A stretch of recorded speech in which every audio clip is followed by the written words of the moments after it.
Un avion militaire atterrit sans autorisation, 11 soldats mis aux arrêts, et soudain l'Afrique de l'Ouest retient son souffle.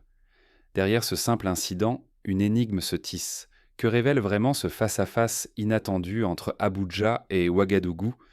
Cette question, bien plus profonde qu'il n'y paraît, résonne dans toutes les chancelleries et dans chaque foyer du Sahel, car elle touche à l'essence de la souveraineté, de la confiance et du nouvel équilibre des forces sur le continent africain. Tout commence lorsqu'un appareil nigérian massif, aisément identifiable, se pose sur la piste de Ouagadougou sans prévenir.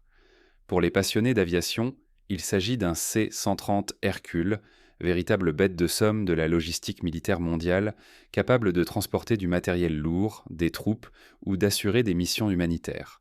Abuja invoque une urgence technique, un problème dont la nature exacte reste vague. Mais à peine les roues effleurent-elles le sol, l'équipage, composé de 11 militaires aguerris, est interpellé, escorté hors de l'avion, puis placé sous haute surveillance, sans discussion. Ce qui aurait pu n'être qu'une anomalie aérienne banale prend alors une dimension politique explosive. Le Burkina Faso conteste la version officielle nigériane, transformant l'incident en affaire de souveraineté. Ce n'est plus une simple question de panne ou de navigation, mais le théâtre d'un bras de fer silencieux où chaque geste devient un acte de défi. On se souvient par exemple du survol non autorisé de l'espace aérien tchadien par un drone étranger en 2022, qui avait déclenché une réaction immédiate des autorités locales. Ce type d'incident montre que tout acte, même involontaire, peut être interprété comme une provocation dans un contexte régional tendu. Pourquoi une telle crispation? Parce qu'en Afrique de l'Ouest, la confiance s'est effritée. Désormais, la capacité à défendre son espace prime sur l'ancien respect tacite des statuts ou alliances. Les habitudes de coopération laissent place à la méfiance. Chaque incursion, chaque silence, chaque détail compte et peut faire basculer l'équilibre fragile du pouvoir régional. Dans les années 90, un avion médical français avait pu traverser plusieurs frontières en toute simplicité lors d'une mission humanitaire. Aujourd'hui, une telle fluidité de mouvement serait impensable sans une autorisation minutieuse. Ignorer la portée de ce genre d'événement, c'est rater à quel point les règles du jeu ont changé. Dans ce climat d'incertitude, la confusion peut coûter cher. Une crise mal interprétée suffit à attiser les tensions, à affaiblir une position, voire à menacer des intérêts sécuritaires, politiques ou économiques. Souvenons-nous de la crise de l'avion présidentiel bolivien en 2013, contraint d'atterrir en Autriche sous le soupçon d'abriter Edward Snowden. Ce fut un signal fort de la sensibilité des États à la question de la souveraineté aérienne. S'agit-il d'un accident isolé ou d'un avertissement adressé à toute la région? Pour le comprendre, il faut revenir sur les bouleversements récents qui ont renversé tous les codes du Sahel. Pour saisir l'ampleur de ce changement, il faut plonger dans les dernières années, où le climat politique et sécuritaire du Sahel a été radicalement transformé. C'est là que commence vraiment notre histoire. Pendant plusieurs décennies, l'Afrique de l'Ouest a fonctionné selon des règles tacites. Qui les a instaurées et pourquoi ces codes volent-ils en éclats aujourd'hui? Pour saisir l'incident du vol militaire nigérian au Burkina Faso, il faut d'abord comprendre la structure invisible qui orchestrait la région. Derrière la CEDEAO, le Nigeria jouait un rôle central, non seulement moteur économique, mais surtout gendarme régional, prêt à rappeler ses voisins à l'ordre. Sa stabilité était contestée, mais rarement remise en cause de front. Dans cet ancien ordre, chacun connaissait sa place. Le Nigeria profitait d'une liberté de mouvement quasi totale. Il était courant de voir ses avions ou ses convois traverser plusieurs frontières, presque sans formalité. Ce privilège reposait sur une confiance mutuelle, mais aussi sur une résignation face à l'influence nigériane. Les autres États acceptaient moins d'autonomie en échange d'une stabilité prévisible, d'un filet de sécurité collectif. Tant que l'équilibre général était préservé, les entorses bitines étaient tolérées. En s'inspirant d'un exemple historique, on peut citer le rôle joué par le Nigeria lors de la crise au Libéria dans les années 90. L'intervention de la force ECOMOG, largement dirigée par Abuja, avait été acceptée par les voisins, malgré quelques violations de souveraineté, car elle garantissait l'ordre dans la région. Aujourd'hui, ce type de consensus serait bien plus difficile à obtenir. Mais ce système fondé sur la prévisibilité et la coopération s'est fissuré. Depuis peu, un nouveau bloc émerge, le Sahel. Burkina Faso, Mali et Niger se sont éloignés de la CEDEAO pour poser leurs propres règles. Ici, l'endurance et la procédure supplantent l'ancien réflexe d'hégémonie. La confiance implicite a disparu, chaque acte militaire est vérifié, chaque passage questionné, chaque justification disséquée. La frontière, autrefois simple trait sur une carte, redevient une barrière à franchir seulement avec preuve à l'appui. La souveraineté n'est plus une abstraction, elle est revendiquée, matérialisée. Le moindre survol d'espace aérien se transforme en acte politique, un signal adressé autant aux voisins qu'aux regards extérieurs. Ce qui était routine militaire devient exception. Désormais, tout mouvement non validé peut être perçu comme une provocation. Prenons le cas du Niger qui, en 2023, a refusé l'accès à son espace aérien à plusieurs appareils étrangers, invoquant le principe de précaution. Cette décision, saluée par certains comme un acte de courage, a été mal perçue par les partenaires occidentaux, habitués à une certaine souplesse. Cela illustre la nouvelle doctrine qui prévaut dans la région. Chaque autorisation est un acte politique, chaque refus un message. Ne pas voir ce tournant, c'est analyser le présent avec les filtres du passé, au risque d'ignorer des signaux faibles de transformation profonde. L'ancien modèle nigérian se heurte à la doctrine émergente du Sahel. Patience, vérification systématique, souveraineté tangible prennent le pas sur la présomption de légitimité et l'automaticité des accès. Ce renversement bouleverse les équilibres. Il rebat les cartes du pouvoir, des opportunités économiques, des stratégies diplomatiques. Chaque acteur, entreprise, diplomate, citoyen, doit réapprendre à anticiper, à repenser ses automatismes et à s'adapter à ce nouveau jeu régional. Il suffit de penser aux compagnies pétrolières, naguère toutes puissantes, qui doivent désormais négocier chaque accès, chaque permission, et s'armer de patience face aux nouvelles exigences administratives. Mais ce nouvel ordre ne s'est pas imposé sans tension ni friction. Entrons au cœur du conflit, là où l'incident aérien va tout faire basculer. L'atterrissage non autorisé de l'avion militaire nigérian n'est pas un événement isolé, il incarne la collision de deux visions de la souveraineté et annonce une série d'affrontements à venir. Derrière ce qui pourrait passer pour un banal incident technique, se joue une lutte silencieuse où chaque geste redessine la carte du pouvoir en Afrique de l'Ouest. Le Nigeria, officiellement, invoque une défaillance mécanique pour justifier l'atterrissage forcé de son avion militaire. Mais dans le contexte actuel, ce genre d'explication ne suffit plus. Le climat régional s'est chargé de soupçons. Chaque incident est disséqué, chaque mot pèse lourd. Pour mieux comprendre, rappelons-nous la crise du vol russe intercepté en Turquie en 2015. Alors que Moscou invoquait une erreur de navigation, Ankara considérait l'incursion comme un acte délibéré, provoquant un incident diplomatique majeur. Ce parallèle montre à quel point, dans les relations internationales, le contexte détermine l'interprétation des faits. Au Burkina Faso, l'affaire dépasse le simple domaine aéronautique. L'incident survient alors que la région vit une période de bouleversement où la routine n'existe plus. Tout appareil militaire étranger, surtout quand il vient d'un voisin puissant, est désormais vu comme une intrusion possible, aggravée par l'absence d'autorisation préalable. La réaction burkinabé est froide, précise, presque clinique. L'avion est cloué au sol, les 11 membres d'équipage sont séparés, interrogés, gardés sous haute surveillance. L'enquête s'annonce rigoureuse, aucune parole n'est acceptée sans preuve tangible. Pour les nouveaux maîtres du Sahel, les usages diplomatiques cèdent la place à une exigence de contrôle absolu. Seuls comptent les faits, la légitimité, le droit souverain de surveiller chaque accès au territoire. Face à cette intransigeance, le Nigeria reste campé sur ses positions.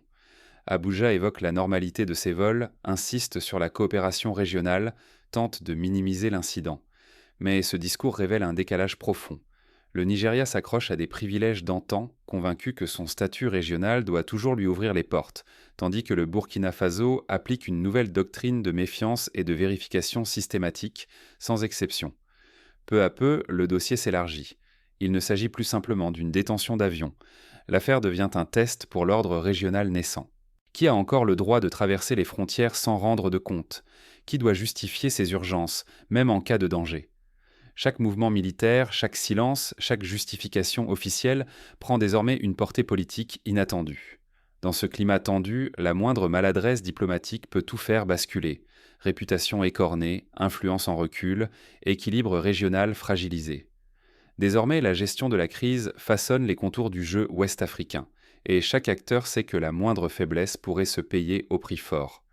Pour illustrer ce point, on peut se souvenir de la crise des otages au Mali en 2016, où une communication inappropriée avait déclenché une vague de critiques internationales et affaibli la position du gouvernement malien. Mais l'incident ne se joue pas qu'à huis clos entre États. Il s'insinue aussi dans les conversations des populations et dans les calculs des puissances étrangères.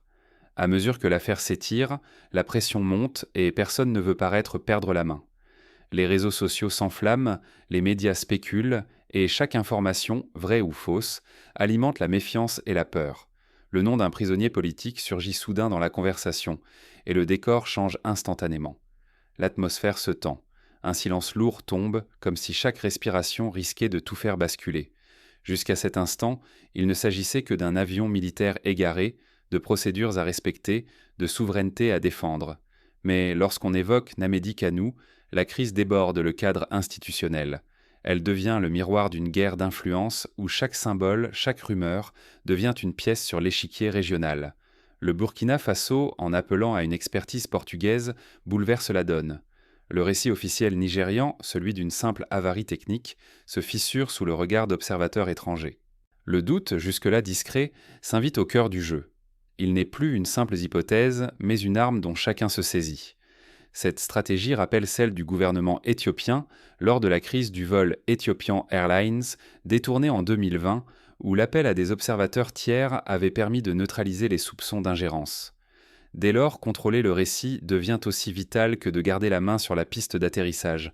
À Abuja comme à Ouagadougou, chaque mot, chaque silence, chaque fuite savamment orchestrée est une manœuvre calculée. Il ne s'agit plus seulement de libérer 11 soldats, il s'agit de façonner la perception de la force et de la légitimité dans tout l'Ouest africain. Les médias internationaux suivent l'affaire de près, cherchant à décoder chaque déclaration officielle, chaque geste symbolique. L'irruption de Namedi Kanou fait glisser le conflit sur le terrain du symbole. Officiellement, nul marché n'est avéré. Pourtant, la rumeur d'un troc inédit, avion contre prisonnier, enfle dans les couloirs, attisant l'incertitude. La crise devient alors un écran de fumée où peur et ambition se reflètent et se déforment. On se souvient du cas du journaliste Jason Rezaian, échangé contre des prisonniers iraniens lors d'une crise diplomatique entre Washington et Téhéran. Le chantage aux otages devient alors une arme redoutable. Dans ce balai d'incertitudes, la gestion du temps devient une arme redoutable. Celui qui sait patienter, résister à la pression, imposer son tempo, prend l'avantage. L'endurance diplomatique se mue en levier de domination. Chaque heure d'attente pèse plus qu'un discours ou une démonstration de force.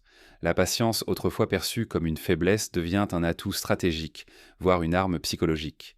Les États-Unis, la France et d'autres puissances extérieures observent la scène sans intervenir. Ils calculent chaque geste, conscients qu'une action précipitée pourrait briser un équilibre fragile. Ils surveillent mais retiennent leur souffle. Ici, chaque imprudence pourrait menacer la souveraineté africaine tout entière. Le souvenir de l'intervention française au Mali en 2013 hante encore les esprits, preuve que chaque action extérieure doit désormais être pesée au trébuchet. Peu à peu, tous comprennent la véritable portée de l'affaire. Agir trop vite ou céder à la tentation du compromis, c'est ouvrir la porte à des précédents dangereux. Dans ce nouveau Sahel, la force brute ne suffit plus. Il faut cultiver l'opacité, transformer l'incertitude en stratégie et faire de la patience une arme. Les négociateurs expérimentés savent que, parfois, ne pas répondre à une provocation, c'est déjà reprendre l'initiative. Ce n'est plus seulement une question d'avion ou de prisonniers. C'est une leçon sur la manière de survivre, de négocier, de s'imposer dans le nouvel échiquier ouest-africain. Chacun doit apprendre à lire entre les lignes, à détecter les messages cachés, à anticiper les réactions adverses, car la moindre erreur peut coûter cher. Mais derrière chaque manœuvre, une question subsiste. Qui saura transformer cette crise en opportunité? Et à quoi ressemblera l'équilibre des forces après la tempête? Dans le Sahel contemporain, celui qui sait attendre triomphe. Mais ce triomphe a un coût. Ici, la patience n'est plus une faiblesse. Elle est devenue une arme redoutable. Prendre son temps, ralentir la décision, c'est refuser de se laisser dicter le rythme et forcer l'adversaire à révéler ses faiblesses. Pour comprendre l'efficacité de cette stratégie, on peut se pencher sur la crise ukrainienne de 2014, où la lenteur des négociations de Minsk a permis à certains acteurs d'obtenir des concessions inespérées. Dans le Sahel, la patience devient synonyme de pouvoir. La confiance d'autrefois a laissé place aux procédures et à la vérification systématique. Chaque avion qui atterrit, chaque explication donnée, tout doit être prouvé, documenté, contrôlé. La parole seule ne suffit plus. Il faut désormais gérer la preuve, au risque de transformer la routine en menace potentielle.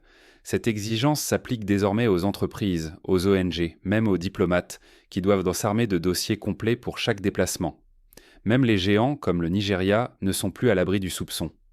L'incident récent l'a montré, nul État, fût-il le plus puissant, ne peut échapper au regard exigeant de ses voisins. Ici, le pouvoir appartient à celui qui maîtrise le temps et la patience, imposant ses propres règles à la partie adverse. Tout se joue désormais sous les projecteurs. La moindre tension éclate au grand jour, et chaque incident devient une leçon publique. Les erreurs ne disparaissent plus dans l'oubli. Elles sont disséquées, analysées, et servent à redéfinir les stratégies de tous. La crise du C-130 n'est plus un simple fait divers. Elle devient un manuel pour comprendre l'avenir de la région. Les écoles de diplomatie, dans les années à venir, étudieront sans doute ce cas comme un exemple emblématique de la nouvelle géopolitique ouest-africaine. L'influence extérieure ne peut plus imposer sa volonté, ni s'appuyer sur le statut. Désormais, chaque geste est observé, chaque parole pesée. Les interventions hâtives sont suspectées, les déclarations scrutées. La patience stratégique s'impose. Il faut savoir attendre, résister à la précipitation, laisser l'autre s'épuiser ou commettre l'irréparable. Survivre ou réussir ici exige une nouvelle discipline. Naviguer dans l'incertitude, transformer l'attente en force, traiter l'information comme un trésor rare. La rapidité ne fait plus la différence. C'est la gestion du doute et du temps qui décide des vainqueurs. Les entreprises pourtant qui réussissent sont celles qui savent patienter, qui investissent sur le long terme, qui multiplient tous les canaux de communication et diversifient leur réseau. Quelles leçons tirer de cette crise pour la suite ? La crise du C-130 a ouvert une nouvelle ère pour la région. Ce qui semblait impossible hier est devenu la règle d'aujourd'hui, et personne ne peut plus prétendre y échapper. Dans ce nouveau Sahel, ce ne sont plus la taille ni la force qui tranchent. Désormais, ce qui distingue les acteurs, c'est la capacité à tenir la ligne, à résister à l'attrait du confortable, à maintenir la vigilance et la rigueur. Les dirigeants doivent multiplier les simulations de crise, former leurs équipes à la gestion de l'incertitude et instaurer des procédures claires pour chaque type d'incident. L'histoire de l'avion nigérian posé sans autorisation va bien au-delà d'un incident technique. Elle révèle une transformation profonde des règles du jeu en Afrique de l'Ouest. Chaque geste, chaque décision devient un signal codé dans un langage de souveraineté retrouvée et de méfiance assumée. Les alliances se recomposent, les stratégies se redéfinissent. L'époque de l'hégémonie incontestée est révolue. Autrefois, la région fonctionnait sur la routine, la confiance implicite, et l'idée que certains États, par leur histoire ou leur taille, bénéficiaient de droits particuliers. Mais cette époque s'achève. Aujourd'hui, la vérification systématique, la patience stratégique et le respect du cadre sont les nouveaux marqueurs de l'influence régionale. Ce changement n'a rien d'anodin. Il bouleverse les habitudes, redistribue les cartes, impose à chacun de sortir de sa zone de confort. Là où la puissance militaire ou le prestige diplomatique ouvraient en jadis toutes les portes, il faut maintenant s'attendre à des contrôles, à des obstacles, à des attentes prolongées. L'endurance et la capacité à soutenir la pression sans céder deviennent aussi décisives que la force brute. C'est une leçon pour tous. Ignorer cette réalité, c'est prendre le risque d'être dépassé. Dans les affaires, la politique, l'économie et même la compréhension des dynamiques à l'œuvre en Afrique de l'Ouest. Les chefs d'entreprise avisés investissent dans la formation de leurs cadres à la gestion de crise, tandis que les diplomates multiplient les rencontres informelles pour anticiper les changements de cap. Ne pas voir venir cette révolution silencieuse, c'est choisir de rester spectateur alors que le terrain de jeu se transforme. Croire que les anciennes certitudes, les vieilles alliances, suffiront à garantir sa place, c'est s'exposer à de cruelles désillusions. Les États qui anticipent cette mutation adaptent déjà leur stratégie, revoient leurs alliances et investissent dans l'intelligence économique et la veille stratégique. La détention de l'avion nigérian n'était pas un hasard. Pour le Burkina Faso, c'était un message net. Ici, nul ne bénéficie plus de passe-droit. Ni la stature d'un État, ni son passé, ni ses alliances anciennes n'offrent d'immunité. Seule compte la capacité à respecter la procédure, à patienter, à accepter la vérification, fût-ce face à un allié d'hier. Cette doctrine de la patience et du contrôle n'est pas seulement défensive. C'est une stratégie offensive, reprendre le contrôle du récit et de l'espace, imposer de nouveaux codes à ceux qui pensaient pouvoir agir sans rendre de compte. L'attente devient une arme, la vérification une barrière, l'incertitude un levier de négociation.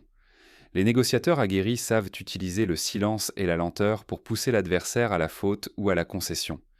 Pour ceux qui scrutent la région, l'enjeu n'est plus seulement de lire les rapports de force traditionnels. Il s'agit de comprendre ce qui, désormais, rend une action légitime ou non, ce qui transforme un simple atterrissage en bras de fer géopolitique. La patience, autrefois perçue comme un signe de faiblesse, devient un marqueur de souveraineté. Rester calme, tenir, vérifier, c'est imposer ses propres règles à un jeu que l'on ne contrôlait pas hier. Ce nouveau paradigme n'est pas sans risque. S'y adapter demande du temps, de l'humilité, une observation fine. Ceux qui s'obstinent à jouer l'ancien jeu, à miser sur le poids ou l'urgence, risquent d'être recalés, isolés, instrumentalisés. La région envoie un signal. Ici, la prudence est stratégique, la patience un calcul, la souveraineté s'obtient pas à pas. Les États qui réussissent investissent dans la formation de leurs diplomates, la collecte d'informations et le développement de stratégies de résilience. Au fond, il ne s'agit pas de savoir si l'incident aurait pu être évité, mais de comprendre ce qu'il révèle. L'Afrique de l'Ouest entre dans une phase où chaque interaction, chaque frontière franchie, chaque explication donnée ou refusée devient un acte politique. Ce que certains appellent lenteur ou soupçon n'est qu'une façon nouvelle de maîtriser son destin collectif. Les écoles de guerre et d'administration publique du continent intègrent déjà ces nouveaux paramètres dans leurs programmes. Rester attentif à ces signaux faibles, c'est la seule manière de ne pas être dépassé, que l'on soit investisseur, diplomate, militaire ou citoyen soucieux de l'avenir de la région. Car la prochaine crise ne viendra peut-être pas du ciel, mais d'un détail en apparence insignifiant, à la frontière entre patience et pouvoir. Se préparer à toutes les éventualités, analyser chaque geste, investir dans la compréhension fine des dynamiques locales, telles sont les clés du succès dans ce nouveau Sahel. Pour ceux qui sauront lire entre les lignes, anticiper ces nouvelles règles ne sera pas seulement un avantage, mais une condition de survie dans le Sahel de demain. Ce n'est qu'à ce prix, et en acceptant de réapprendre sans cesse, que l'on pourra espérer non seulement comprendre, mais influencer la suite de l'histoire ouest-africaine.